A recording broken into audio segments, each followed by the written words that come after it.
नमस्कार, स्वागत है आपका पावर ब्रेकफास्ट में। आपके साथ मैं हूं नेहा आनंद। फटाफट नजर डाल लेते हैं कि इस वक्त हमारे मार्केट्स के लिए ग्लोबल बाजारों से किस प्रकार के संकेत देखने को मिले हैं। तो एसजीएक्स निफ्टी लगातार यहां स्ट्रेंथ बरकरार है, 135 अंकों की मजबूती दिखाई दे रही है। इसके अलावा एशियन मार्केट्स पर नजर डाली जाए, हाल फिलहाल तो मिले जुले संकेत दिख रहे हैं। निके को देखें तो 213-14 अंकों की कमजोरी दिख रही है, लेकिन चाइनीज मार्केट्स हैं वहां पर फिर भी स्ट्रेंथ बरकरार है और कुछ एक मार्केट्स हैं जो बिल्कुल फ्लैट और रेंज बाउंड ट्रेड करते हुए नजर आ रहे हैं। कमोडिटी स्पेस में हमने देखा है कि कच्चे तेल में स्ट्रेंथ लगातार बरकरार है। अमेरिकी बाजारों से फिलहाल फ्लैट रेंज बाउंड से संकेत मिल रहे हैं। तो पिछले सत्र में किन किन मार्केट्स ने कैसा प्रदर्शन दिखाया है, कमोडिटी मार्केट्स में आज कैसे मूड माहौल बनता दिख रहा है और किन डेटा इवेंट्स पर नजर रखने की जरूरत है, पूरी डिटेल लेकर मेरे सहयोगी दीपांशु इस वक्त मेरे साथ जुड़ चुके हैं। Deepanshu, good morning. जरा बताइए, ग्लोबल माहौल और ग्लोबल मार्केट्स किस तरफ इशारा कर रहे हैं? Good morning Neha. और अच्छे संकेत आ रहे हैं, हालांकि ये समझना मुश्किल है कि एसजीएक्स निफ्टी पर इतना बड़ा उछाल आखिर कहां से आ रहा है, क्योंकि ग्लोबल मार्केट्स ठीक ठाक है, ठीक एक्शन रहा है पिछले कुछ दिनों का, बट जबरदस्त एक्शन आप एसजीएक्स निफ्टी पर देख रहे हैं। 18,350 के स्तर पर एसजीएक्स आते हुए दिख रहा है, तो वहां पर एक बड़ी मूव आपको बनती हुई दिख रही है। अमेरिकी फ्यूचर्स ठीक ठाक हैं, बाकी के एशिया के बाजारों में भी ठीक ठाक कारोबार हो रहा है, कोई ऐसी बड़ी मूव नहीं आ रही है, बट एसजीएक्स पर बहुत ही पॉजिटिव मोमेंटम है इस समय। कल शाम अगर आप अमेरिकी बाजारों का भी एक्शन देखें तो अच्छी बात यह है कि पॉजिटिव एक्शन ही रहा, हालांकि एक बहुत ही सीमित दायरे में कल कारोबार होते हुए दिखा, तो उतनी वॉलेटिलिटी या उतनी बड़ी रेंज नहीं दिखी जो शायद पिछले कुछ दिनों से हम देख रहे हैं। डाउ पर भी अगर आप देखें तो सिर्फ 300 पॉइंट्स की रेंज में ट्रेड होते हुए दिखा। हल्की फुल्की बढ़त के साथ 40 अंक ऊपर डाउ बंद हुआ। नैस्डैक में हमने कल लगातार तीसरे दिन बढ़त बनती हुई देखी, तो ये एक अच्छा संकेत जरूर आते हुए दिखा है। हालांकि कल थोड़ा ब्रॉडर एंड ऑफ मार्केट में आपने मुनाफा वसूली देखी है। जो उनका स्मॉल कैप इंडेक्स है रसल 2000 करीब 0.8% नीचे गिरकर बंद हुआ। 10 साल की बॉन्ड यील्ड भी अब थोड़ी स्टेबल हो गई है, 1.75% के आसपास ही आपको दिखेगी। और ये इसके बावजूद है नेहा कि कल जो इनका इन्फ्लेशन डेटा आया है वो 40 साल में सबसे ज्यादा आते हुए दिखा है। 7% पर यूएस का इन्फ्लेशन है। इंडिया से कंपेयर करें तो लगभग 1.5% ज्यादा आप यूएस में आज इन्फ्लेशन देख रही हैं जो इंडिया के मुताबिक है। पर इसके बावजूद बाजार ने इस पर ज्यादा रिएक्शन नहीं दिया, क्योंकि ऑलरेडी एंटिसिपेटेड था कि 7% के स्तर पर ही दिसंबर महीने का इन्फ्लेशन आने वाला है। तो अनुमान मुताबिक इन्फ्लेशन रहा और इनफैक्ट डेटा के आने के बाद बाजार थोड़ा पॉजिटिव ही होते हुए आपको दिखे हैं। जो इनका कोर सीपीआई है, कोर इन्फ्लेशन, वो भी 5.5% पर है, लगभग 31 साल की ऊंचाई पर आते हुए दिख रहा है। एनर्जी, फूड, घर और गाड़ी, ये 4 मेन कंपोनेंट्स हैं जिसकी वजह से हमने यूएस इन्फ्लेशन में इतना बड़ा उछाल देखा है। तो डेफिनेटली जो रेट हाइक्स की बात कर रहे हैं, ये डेटा उसे कंफर्म करता है कि फेड रेट हाइक्स के लिए तैयार होते हुए दिख रहा है। आज दिसंबर महीने का प्रोड्यूसर प्राइस इंडेक्स आएगा, ये भी काफी इंपॉर्टेंट रहता है, क्योंकि फेड अपनी पॉलिसी के लिए इस डेटा पर भी कड़ी नजर बनाए रखता है। इसके साथ ही साप्ताहिक बेरोजगारी के दावे आएंगे और पहली मेजर अर्निंग्स यूएस में आने वाली है डेल्टा एयरलाइंस की, तो यहां पर भी हमने रखनी है आज के लिए नजर। यूरोप में देखें तो अच्छा ही एक्शन था, करीब आधे से 1% की तेजी यूरोप के बाजारों में आपको दिखी, बट बड़ा एक्शन कल आपको कच्चे तेल में आते हुए दिखा है। एक बार फिर से करीब 2-2.5% का उछाल तेल के दामों में दिखा। $85 के करीब आपको ब्रेंट दिखेगा, $83 पर आपको WTI आते हुए दिखेगा। तो लगातार तेजी बरकरार है। जहां तक कच्चे तेल का सवाल है, 2 महीने की ऊंचाई पर दाम आते हुए दिखे हैं। अमेरिकी भंडार गिरने से कच्चे तेल को कल बड़ा सहारा मिलते हुए दिखा। फाइनली गोल्ड में भी लगातार तीसरे दिन हमने खरीदारी देखी, $1825 के करीब आते हुए दिखा। और डॉलर इंडेक्स में स्पेशली इन्फ्लेशन डेटा आने के बाद सुस्ती बनती हुई दिखी। तो ओवरऑल अच्छे संकेत है। नेगेटिव न्यूज पर भी बाजार ने पॉजिटिव रिएक्शन कल दिया है, और ऑफकोर्स एसजीएक्स निफ्टी तो दमदार तेजी इस समय दिखा रहा है। चलिए Deepanshu, so all in all market के लिए अच्छे संकेत है और बाजार लगातार उड़ने के लिए तैयार है। शुक्रिया आपका हमारे साथ जुड़ने के लिए, वो डिटेल्स रखने के लिए। इससे पहले हम आगे बढ़े, देख लेते हैं कि कल संस्थागत निवेशकों की तरफ से किस तरह का प्रदर्शन दिखा है। तो कैश मार्केट्स की बात करें, एफआईआईज यानी कि विदेशी जो संस्थागत निवेशक हैं, उन्होंने 1002 करोड़ की बिकवाली की है। हालांकि उसके ठीक विपरीत जो डीआईआईज यानी कि घरेलू संस्थागत निवेशक, उनकी तरफ से हमने 1332 करोड़ की खरीदारी होते हुए देखी है। एफएनओ स्पेस में विदेशी संस्थागत निवेशकों की तरफ से भी हमने खरीदारी देखी है। 1815 करोड़ के आसपास इनकी तरफ से खरीदारी देखने को मिली है। चलिए, तो all in all global markets की बात करें, हमारे मार्केट्स की प्रदर्शन की बात करें, तो अच्छे अच्छे संकेत ही मिल रहे हैं। और जैसे दीपांशु ने भी कहा कि कोई भी नेगेटिव संकेत भी भारतीय बाजार है वो पॉजिटिविटी की तरफ ही लेकर जा रहे हैं। तो क्या आज लगातार चौथे ट्रेडिंग सेशन एक मजबूती दिखेगी, इस पर से पर्दा उठाने के लिए मेरे साथ जी बिजनेस के मैनेजिंग एडिटर अनिल सिंह भी जुड़ चुके हैं।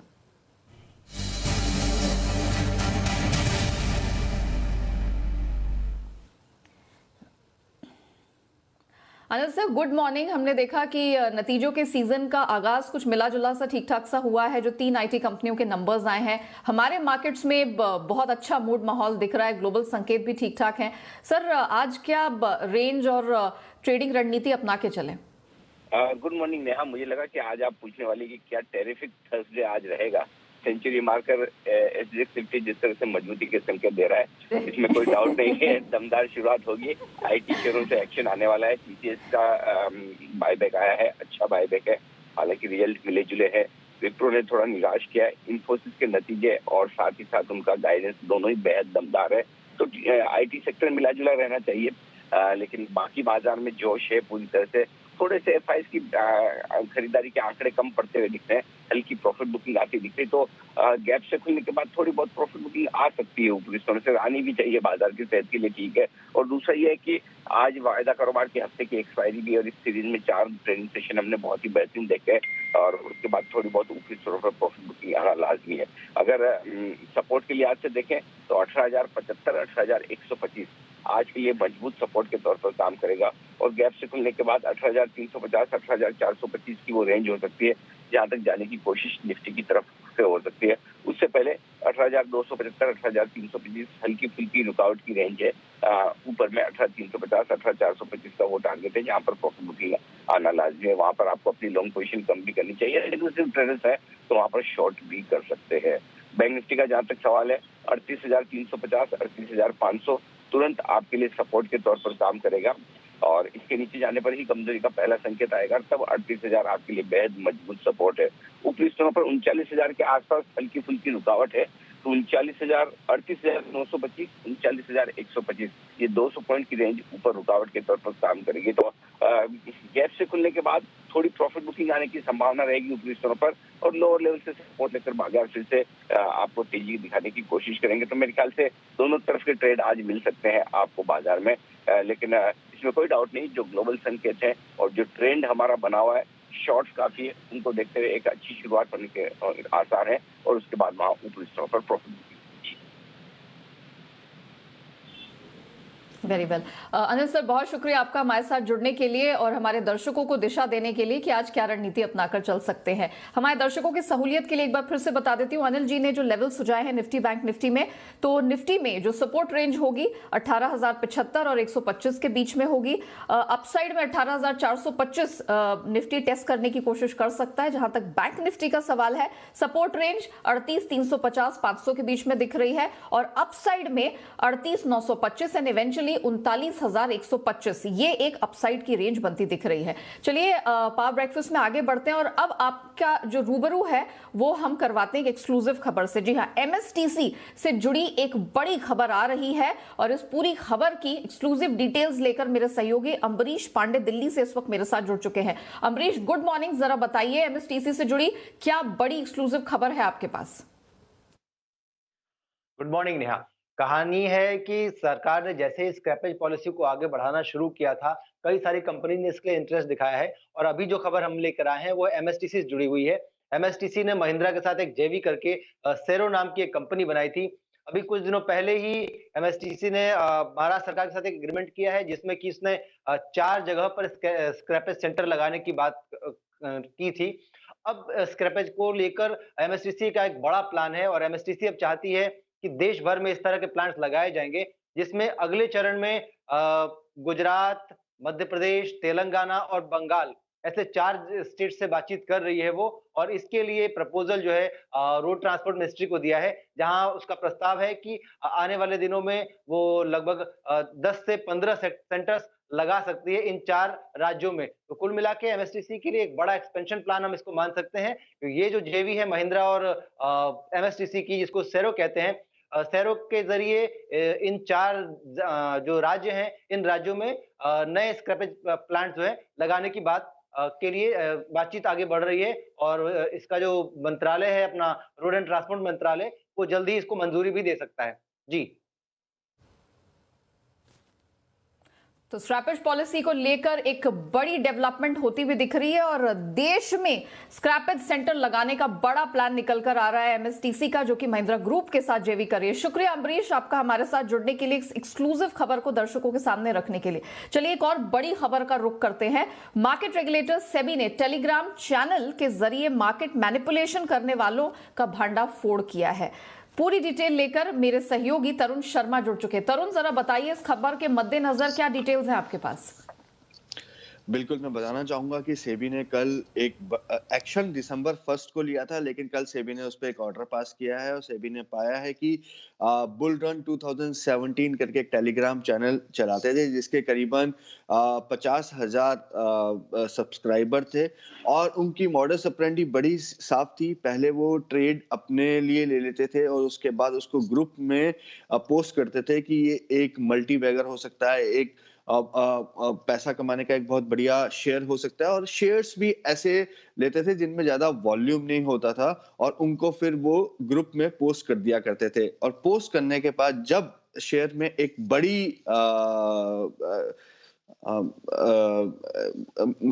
बढ़त होती थी तो उसी समय वो अपना शेयर यहाँ से बेच दिया करते थे। तो इस तरीके से उन्होंने करीबन 2,84,00,000 रुपए केवल 10 महीने में कमाए हैं और सेबी ने अब उन 6 लोग पर कार्रवाई करते हुए कहा है कि ये जो 2,84,00,000 है, एक तो वो डिस्गॉस किया जाएगा, साथ ही उनको बाजार से बाहर कर दिया गया है और उनको जो उनकी पोजीशन है उनको 3 महीने का वक्त दिया गया है। जो ओपन पोजीशन है वो 3 महीने के अंदर अपने स्क्वायर ऑफ कर सकते हैं, लेकिन सेबी ने एक साफ मैसेज दिया है कि जो लोग रजिस्टर्ड नहीं है, यदि वो एडवाइस कर रहे हैं वो गलत है, और साथ ही यदि आप शेयर की सलाह दे रहे हैं और उससे पहले यदि आप खुद शेयर लेके और जैसे ही वो शेयर के प्राइस में बढ़त होती है और आप बेच रहे हैं तो आप FUTP के अंदर आ जाएंगे, मतलब फ्रॉड अनफेयर ट्रेड प्रैक्टिस के अंदर आप पे कार्रवाई हो सकती है। तो इसी को देखते हुए सेबी ने कल एक बड़ा एक्शन लिया है। चलिए, तो सेबी ने जो बड़ा एक्शन लिया है उसकी पूरी डिटेल तरुण ने रखी आपके सामने। शुक्रिया तरुण हमारे साथ जुड़ने के लिए, उस खबर की डिटेल रखने के लिए। अब आगे बढ़ते हैं और मेरे सहयोगी वरुण इस वक्त जुड़ चुके हैं स्टॉक्स एंड न्यूज की लंबी चौड़ी लिस्ट लेकर। Varun, good morning. जरा बताइए किन किन कंपनियों के नतीजे आ रहे हैं, ऑफ कोर्स कौन कौन से स्टॉक्स में आज एक्शन देखने को मिल सकता है खबरों के दम पर? Good morning Neha. तो सबसे पहले आपने नतीजों की बात की, तो आज भी नतीजे आएंगे और इसमें माइंडट्री के नतीजे आने वाले हैं। इसके अलावा Tata Metaliks, AB money, CSC और प्लास्टिक बैंड्स, यहाँ पे इन कंपनियों के नतीजे आएंगे, तो यहाँ पे नजर रखिएगा। आज से अगर आप फिलिप कार्बन को एक्सचेंजेस पे ढूंढना चाहेंगे तो फिलिप कार्बन के नाम से मत ढूंढिएगा, PCBL के नाम से ढूंढिएगा, क्योंकि आज से इस कंपनी का नाम जो है वो चेंज हो चुका है, PCBL हो चुका है। RPSG वेंचर्स पूंजी जुटाने पर बोर्ड की बैठक है। इंडो अमाइन स्टॉक स्प्लिट की एक्स डेट है, 10:5 का स्टॉक स्प्लिट जो था उसकी एक्स डेट है। श्रीकालाहस्ती कंपनी की इलेक्ट्रो स्टील के साथ अमालगमेशन की एक्स डेट है और इसके चलते ट्रेडिंग जो है इसमें सस्पेंड हो चुकी है। मदरसा सुमी FNO में जो जनवरी, फरवरी और मार्च के कॉन्ट्रैक्ट्स है वो एक्सपायर हो जाएंगे, नए कॉन्ट्रैक्ट्स कल से लागू होंगे, कल से नए कॉन्ट्रैक्ट्स मिलेंगे आपको। घरेलू वायरिंग कारोबार को डिमर्जर किया था इस कंपनी ने, उसके तहत FNO में एडजस्टमेंट हो रहा है। 84 स्टॉक्स है जो कि ट्रेड टू ट्रेड में जाने वाले हैं, वहां नजर रखेगा। और PM मोदी आज 4:30 बजे राज्यों के मुख्यमंत्रियों के साथ कोविड-19 की स्थिति पर चर्चा करेंगे, तो यहाँ पे नजर होगी। प्राइस बैंड बदले हैं, अजमेरा रियल्टी का 10% से 5% हुआ है, शिवम ऑटो 20% से 10% हुआ है और ASM में आया है टेक्स मैको रेल और SCL इंफो सिस्टम। नतीजा है TCS के रेवेन्यूज अच्छे हैं, मार्जिन और मुनाफा अनुमान से थोड़ा कम है। रेवेन्यूज करीब 48,885 करोड़ के आसपास आया, मार्जिन 25%, 25.6% का अनुमान था। मुनाफा जो है 9769 करोड़ पे आया है, 10,050 करोड़ के आसपास का अनुमान था। जो बायबैक प्राइस निकल के आया 4,500 का, हमारा अनुमान इसी लेवल के आसपास का था और उसी लेवल पे बायबैक प्राइस निकल के आया है। इंटरिम डिविडेंड दिया है 7 रुपये प्रति शेयर के आसपास का। इसके अलावा इन्फोसिस, यहाँ पे नतीजे जो है अनुमान से बेहतर है। रेवेन्यूज जो है 31,867 करोड़ के आसपास आए हैं, जो कि हमारे अनुमान से बेहतर है। मार्जिन 23.5% पे आए हैं, अनुमान से ये भी बेहतर है। मुनाफा 809 करोड़ के आसपास आया है। साथ ही साथ कंपनी ने FY22 के जो रेवेन्यू गाइडेंस है उसको रिवाइज किया है। पहले 17.5 से 18% था, अब 19.5 से 20% कर दिया है और मार्जिन गाइडेंस जो है 22 से 24% के आसपास का रहा है, तो यहाँ नजर होनी चाहिए। विप्रो, इस कंपनी के नतीजे अनुमान के मुताबिक या फिर थोड़े कमजोरी कहिएगा, रेवेन्यू जो है वो 3.3% बढ़े हैं। इसके अलावा अगर आप देखेंगे तो आईटी सर्विस के मार्जिन जो है 17.6% पे आए हैं। मुनाफा जो है 2969 करोड़ के आसपास आया, जो कि हमारे अनुमान से थोड़ा कम है। खबरों की बात करते हैं तो यहाँ पे टाटा मोटर्स Q3 में JLR की जो रिटेल बिक्री है उसमें 37.6% की गिरावट हुई है। इसके अलावा China, Europe, north America, UK सब जगह कंपनी की जो ओवरऑल गिरावट देखने मिली सेल्स में। लेकिन इस कंपनी का कहना है कि JLR की मांग जो है उसमें मजबूती अभी भी जारी है और ग्लोबली सेमीकंडक्टर जो है उसकी शॉर्टिंग से दिसंबर तिमाही रिटेल बिक्री जो है उस पर असर देखने मिला है। हालांकि इनका साथ साथ ये भी कहना है कि जो कैश फ्लोज है इस क्वार्टर के करीब $150 मिलियन के आसपास पॉजिटिव रहने वाले हैं। डिक्सन टेक रेक्सम के साथ इस कंपनी ने जेवी को PLI स्कीम के तहत व्हाइट गुड कैटेगरी में मंजूरी जो है वो मिल चुकी है और जेवी के तहत घरेलू और अंतर्राष्ट्रीय बाजारों के लिए printed circuit board for air conditioner जो है उसका उत्पादन ये कंपनी करने वाली है। इस कंपनी में जेवी में डिक्सन का करीब 40% के आसपास का हिस्सा होगा, रेक्सन की 60% के आसपास की हिस्सेदारी होगी। पीबी फिनटेक पैसाबाजार.com 8,000 करोड़ सालाना लोन डिसबर्समेंट रेट पर पहुंच चुकी है। दिसंबर 2021 में 695 करोड़ के आसपास के लोन जो है इस कंपनी ने डिसबर्स किए हैं। और नजारा टेक, यहाँ पे नजर रखिएगा क्योंकि प्रेफरेंशियल शेयर जारी करने के लिए 17 तारीख को बोर्ड की बैठक होने वाली है।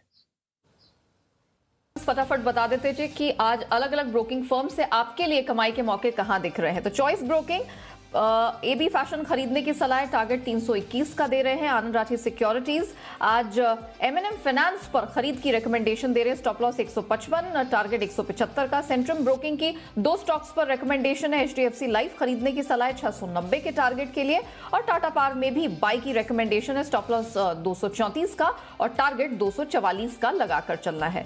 चलिए, ये तो हमने आपको अलग अलग ब्रोकरेज फर्म्स की रणनीति रख दी आपके सामने, लेकिन मार्केट एक्सपर्ट्स का क्या व्यू है, आज किस प्रकार से कमाई के मौके दिख रहे हैं, इस पर बात करने के लिए SMC ग्लोबल सिक्योरिटीज के मुदित गोयल मेरे साथ जुड़ चुके हैं। मुदित, जरा फटाफट बताइए, Nifty, bank Nifty and stock specific अगर जाएं तो कैसे कैसे कमाई की जा सकती है? Good morning Neha ji, good morning everyone. बिल्कुल, देखिए सबसे पहले तो निफ्टी बैंक निफ्टी पे बात करेंगे और जिस सेंटीमेंट बन गया मार्केट से, लग रहा है यहाँ से बढ़िया अपसाइड मूव और देखने को मिलेगा। और पहले भी कई बार हम जी बिजनेस को बोलते आए 18,000 18,200 के लेवल्स निफ्टी में नजर आएंगे। वो टारगेट्स तो अचीव हुए, खैर अच्छी चीज देखने को मिली 18,200। इसके ऊपर निफ्टी क्लोज होता हुआ नजर आया। साथ ही साथ हैवी वेट काउंटर्स में बढ़िया बाइंग देखने को मिली है। तो लग रहा है यहाँ से अभी सेंटीमेंट जो रैली हम देख रहे हैं ये और एक्सटेंड होगी। आज के सेशन में 18,350 तक के अपसाइड मूव देखने को मिलेंगे। स्टॉप लॉस रहेगा 18,150 का। वहीं अगर निफ्टी बैंक की बात करते हैं तो निफ्टी बैंक में भी अच्छी क्लोजिंग देखने को मिली है। रैली स्ट्रेच होगी 39,100 तक के अपसाइड मूव आज के सेशन में नजर आएंगे। स्टॉप लॉस होगा 38,500 का। Very well, and stock specific action Mudit? देखिए, आज 3 सेक्टर यहाँ पर आउट परफॉर्मेंस दिखाएंगे। आईटी, देखिए आईटी में तो गैप अप ओपनिंग देखने को मिलेगी तो उसके स्टॉक को कैच करना मुश्किल है। आईटी के बाद अगर कोई सेक्टर है तो फर्टिलाइजर सेक्टर और उसके बाद केमिकल सेक्टर, ये 3 ऐसे सेक्टर हैं जहाँ पर बाइंग देखने को मिलेगी। तो एक स्टॉक हमने फर्टिलाइजर सेक्टर से चुना है, जिसका नाम है कोरमंडल इंटरनेशनल। कोरोमंडल में यहाँ पर बाय करके चलने की सलाह दे रहे हैं कि inverse head and shoulder pattern बना के नेकलाइन ब्रेकआउट के पास ये काउंटर क्लोज होता हुआ नजर आया है। कल के सेशन में चंबल फर्टिलाइजर, GNFC यहाँ पर बढ़िया अपसाइड मूव देखने को मिला था। तो लग रहा है कोरोमंडल जैसी ब्रेकआउट आएगा एक बड़ा अपसाइड मूव दिखाएगा। 790 के टारगेट के लिए कोरोमंडल इंटरनेशनल को लॉन्ग करके चलेंगे। स्टॉप लॉस रहेगा 765 का। इसके बाद दूसरा स्टॉक एक केमिकल कंपनी है दीपक नाइट्राइट। दीपक नाइट्राइट को यहाँ पर लॉन्ग करने की सलाह दे रहे हैं। एक बड़े अपमूव के बाद कल के सेशन में कुछ कंसोलिडेशन देखने को मिला। कंसोलिडेशन में हम बोलेंगे जो प्रीवियस डे यानी परसों के सेशन में जो करेक्शन आई थी उसको कल एंगल करता हुआ नजर आया है और बढ़िया क्लोजिंग देखने को मिली है। जिस तरह के चार्ट्स बने हैं रैली स्ट्रेच होगी। 2680 के टारगेट्स के लिए दीपक नाइट्राइट को लॉन्ग करके चलेंगे। स्टॉप लॉस रहेगा 2610 का। Point taken. मुदित, बहुत शुक्रिया आपका हमारे साथ जुड़ने के लिए, बताने के लिए कि आज किन किन पॉकेट्स में स्टॉक मार्केट में कमाई के मौके मिलेंगे। चलिए, इसी के साथ पावर ब्रेकफास्ट को यही रैप अप करते हैं, लेकिन आप बने रहिएगा जी बिजनेस के साथ।